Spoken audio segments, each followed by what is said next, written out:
তারপর তোমাদের বাড়িতে বিয়ের কেনাকাটা কত দূর? খুব ভালোভাবে কেনাকাটা চলছে। জামাইয়ের কাপড় পাঞ্জাবি পছন্দ করতেই তো 1 সপ্তাহ লেগে গেল। তোমার কি মনে হচ্ছে আমাকে নিয়ে শুধু তোমাদের বাড়িতে চিন্তা ভাবনা চলছে? এদিকে আমাদের বাড়িতে তো বহুমার সোনার জিনিস পছন্দই হচ্ছে না কারোর। কেন, তোমার বুঝি হিংসা হচ্ছে? তা হবে না, বাড়িতে যখনই কোনো কথা বলতে যাচ্ছি শুধু একটাই কথা, তোর কথা পরে শুনছি, আগে বৌমার জিনিসগুলো কিনতে দে। এবার তুমি বলো, সারা দিন শুধু কানের সামনে বৌমা বৌমা শুনলে কার ভালো লাগে? আর আমি যা কিছু বলতে যাচ্ছি শুধু একটাই কথা, যে আগে জামাইয়ের কেনাকাটা হোক, তারপর তোর হবে। সত্যি শোনো, তোমাকে বউ হিসাবে পেতে চলেছি, এতে আমি সত্যি ধন্য। বলি কি, আমাদের বিয়েটা যখন একদম ফাইনাল, তাহলে আজকে কোথাও কোনো নিরিবিলি জায়গায় আমাদের প্রাইমারি ফুলসজ্জাটা হয়ে যাক। শোনো, ফুল ও সজ্জার দিন অনেক টাকা খরচ করে ফুল দিয়ে সাজিয়ে বিছানার একটা নতুন রূপ দেওয়া হয়, সেদিন একটা নতুন জীবন শুরু হবে বলে। তো সেটা আমি কখনোই পুরাতন হতে দেব না। তুমি কথাটা একদম ঠিকই বলেছো। আমি আবেগের বশে কথাটা বলে ফেলেছিলাম, সত্যি আমি ভুল বলেছি। যাক, আমাদের যা কিছু হবে তা বিয়ের পরই হবে। হ্যাঁ, বলছি কি, এখন যাওয়া যাক, চলো। আমাকে আবার ক্যাটারিং এর ওখানে যেতে হবে, দেখা করতে হবে, কথাবার্তা আছে অনেক, তারপরে আমি বাড়ি যাবো, বুঝলে? চলো আমরা যাই।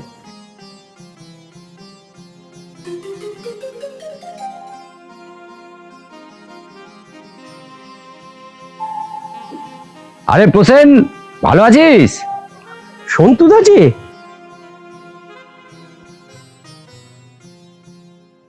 অনেকদিন পর দেখা হলো তোমার সাথে। আমি তো ভালো আছি, তুমি কেমন আছো বলো? এই ভগবানের আশীর্বাদে আর তোদের ভালোবাসার কৃপায় ভালোই আছি। তারপর রাজীব, সুপর্ণা বৌদি কেমন আছে? সুপর্ণা মানে তোর বৌদি তো খুবই ভালো আছে, আর রাজীব ওই আছে আর কি। মানে তোমার কথা তো আমি কিছু বুঝলাম না। ওই আছে, এ আবার কি কথা? যাকে, আমি তোমাদের বাড়িতে কাল পরশু আসতাম, শুনেছে তো নিশ্চয়ই আমি বিয়ে করছি। মানে ওই বাড়ির থেকে দেখাশোনা করে বিয়ে ঠিক হয়েছে, সামনের অগ্রহণ মাসেই আমার বিয়ে। বলছি, কিছু যদি মনে না করিস তোকে একটা কথা বলবো। হ্যাঁ হ্যাঁ, বলো না, কি বলবে? আর তুমি তো আমার দাদার মতন, মনে করার কি আছে? আর আমি বাইরে চলে গেলেও আমি আর রাজীব ছোটবেলায় কত খেলাধুলা করেছি, সেই কথা কি আমি ভুলতে পারি? ব্যাপারটা হলো কি, তুই যাকে বিয়ে করছিস ওই মেয়েটা কিন্তু মোটেও ভালো নয়। দেখ, কথাটা বলা যদিও আমার ঠিক উচিত নয়, তবুও তুই আর রাজীব সেই ছোটবেলায় একসাথে খেলাধুলা করতিস। রাজীবও যেমন আমার একমাত্র ভাই, তেমন তোকেও আমি ভাইয়ের চোখেই দেখি, তাই কথাটা বললাম। দেখো, তুমি আমার দাদা, ভালো মন্দ সব বিষয়ে বলার অধিকার তোমার নিশ্চয়ই আছে, কিন্তু তুমি কি বিষয়ে মেয়েটাকে খারাপ বলছো সেটা যদি তুমি আমাকে না বলো, তাহলে আমি বুঝবো কি করে মেয়েটা খারাপ? তুই ওই মেয়েটাকে জিজ্ঞাসা করে দেখিস, ওই তোকে সব বলে দেবে। রাজীবের সাথে ওই মেয়েটা অনেকদিন প্রেমের নাটক করেছে, এটা ওটা সেটা, রাজীবের কাছ থেকে আদায়ও করেছে। এখন বলছে ওরকম ছেলের সাথে সময় কাটানো যায়, বিয়ে করা যায় না। জানি না এরকম আরো কত ছেলেকে কাঁদিয়েছে। এক ভাই কাঁদছে, আর একটা ভাই যাতে না কাঁদে সেই জন্যই তোকে বললাম। এবার তোর ব্যাপার। কথাটা বলে তুমি আমাকে খুব ভালো করলে দাদা। আমি একটা কথাই চিন্তা করতাম, যাকে আমি জীবন সঙ্গী করবো তাকে নিয়ে সারা জীবন সুখে থাকতে পারবো তো?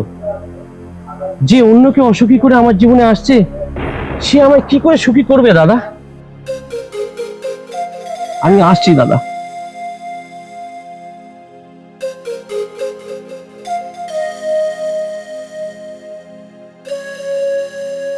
মহাভারতে শকুনি মামা চেলেছিল পাসার চাল, আর এই কলিযুগে মানে নবভারতে এ হলো এক নতুন চাল। একজনকে তো কুপকাত করলাম, বাকি আর একজন, তাকেও না না না না না, এখন তো আমি কিচ্ছু বলবো না। আগে আগে দেখো होता है क्या। আমি বলছি তুমি আর একবার ভালো করে ভেবে দেখো। আমার মনে হয় এইভাবে ওদের জীবনগুলো নষ্ট করে দেওয়া ঠিক নয়। আর তাছাড়া মেয়েটা দোষ করেছে, ছেলেটা তো কোনো দোষ করেনি। আমার ভাই রাজীবও কিন্তু কোনো দোষ করেনি সুপর্ণা, তাতেও বিনা দোষে আজ তাকে কষ্ট পেতে হচ্ছে। যে ছেলেটা এক ফোঁটা মদ কাকে বলে জানতো না, সেই ছেলেটা আজকে দিন রাত ওই মদের বোতলে ডুবে আছে, দিন রাত চোখের জল ফেলছে। ছেলেটার মুখের দিকে আমি তাকাতে পারছি না। তাই আমি যেটা ভেবেছি সেটা আমি করবই। কিন্তু না, কোনো কিন্তু নয় সুপর্ণা, তোমাকে যেটা বললাম তুমি শুধু সেটাই করো। তারপর দেখো ওই আমার ভাইয়ের থেকে ওই বেঈমান মেয়েটার চোখ দিয়ে কত বেশি জল ঝরে। তাতে কি তুমি তোমার ভাইয়ের চোখের জল পড়া বন্ধ করতে পারবে? সুবর্ণা, জেলেরা পুকুরে মাছ চাষ করে, আর চোরেরা পুকুর থেকে মাছ চুরি করবে এটা কিন্তু জেলেরা জানে। তা সত্ত্বেও পুকুরের চারিদিকে জাংলা দেওয়া থাকে, যাতে চোরেরা মাছ চুরি করতে নামার সময় অন্তত সেই জাংলা পায়ে লেগে তারা যেন একটু কষ্ট পায়। ঠিক আছে, তুমি যেটা বলছো সেটাই হবে, কিন্তু তুমিও তো তোমার ভাইয়ের জন্য ভালো একটা মেয়ে দেখে বিয়ে দিয়ে দিতে পারো। আগে তো ওই মেয়েটার বিয়ে বন্ধ হোক, আর সেই খবরটা পাওয়ার পর রাজীব একটু হলেও আনন্দ পাবে। তারপর আস্তে আস্তে আমি ওর নেশাটা বন্ধ করব, তারপর একটা ভালো মেয়ে দেখে ওর আমি বিয়ে দেব। তুমি শুধু ওই মেয়েটাকে যে বলবে ওই ছেলেটা একদম ভালো নয় বোন। ও যখন বাইরে ছিল তখন আমার সঙ্গে কত ভালো সম্পর্ক ছিল, আর তারপর ও যখন বাইরে থেকে ফিরে এসে বাড়িতে 6 মাস ছিল তখন ওর সঙ্গে আমার সব সম্পর্ক হয়। আর ঠিক তারপরে ও আমাকে বললো আমাকে বিয়ে করা ওর পক্ষে সম্ভব নয়। তুমি যা বলছো এগুলো সব ঠিক বলছো দিদি? ওর পাড়াতেই একটা ছেলে আমাকে পছন্দ করে বিয়ে করে, আর আমি ঠিক এই দিনটার অপেক্ষাতেই ছিলাম। ও যার সঙ্গে বিয়ে ঠিক হবে আমি তাকে গিয়ে আমাদের সম্পর্কের কথা সব বলে দেবো। তোমার বিশ্বাস না হলে তুমি ওকে নিজে গিয়ে জিজ্ঞাসা করে নিও। আমি আসছি।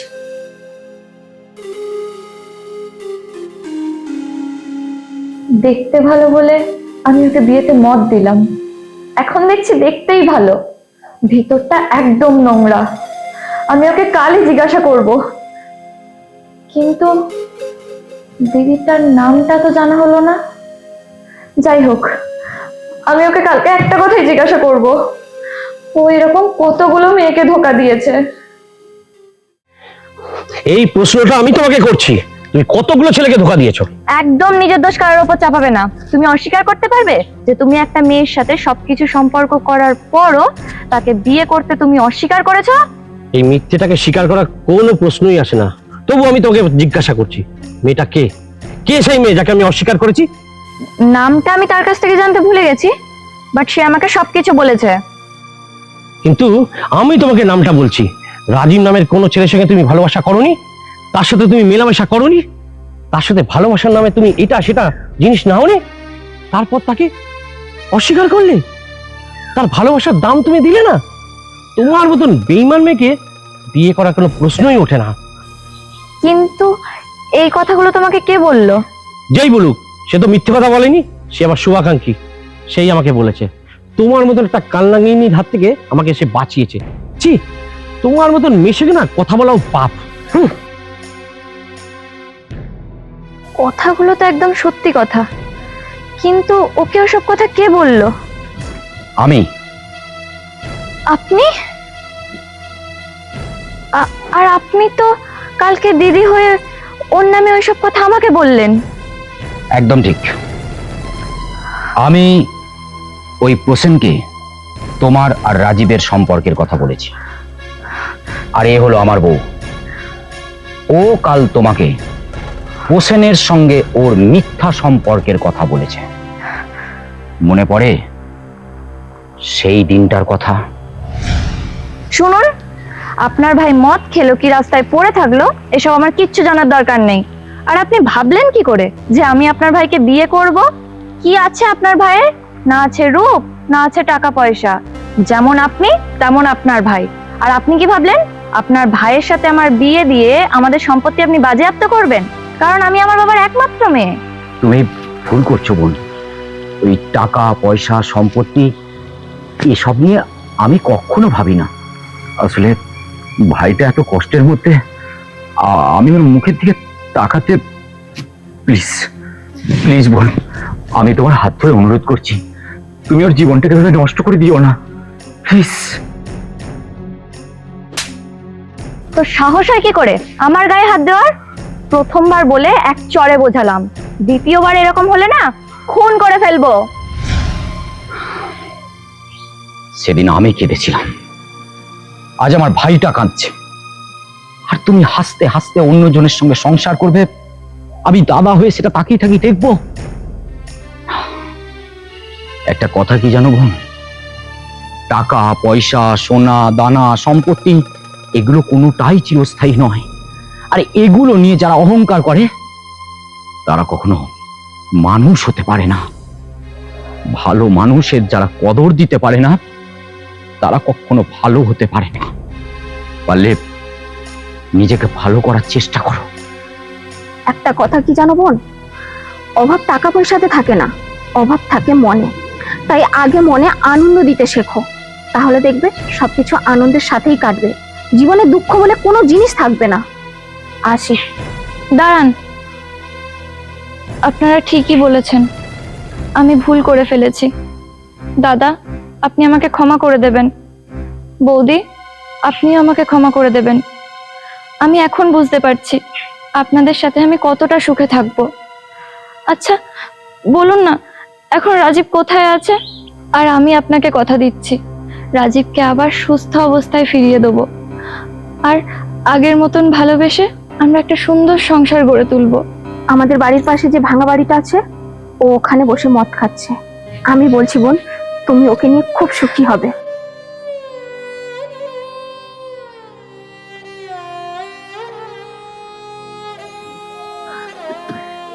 সত্যি মানতেই হবে, তোমার মাথায় বুদ্ধি আছে। বুদ্ধি না থাকলে কি আর তোমার মতো অবুদ্ধি মেয়েকে নিয়ে সংসার করা যায়? কি?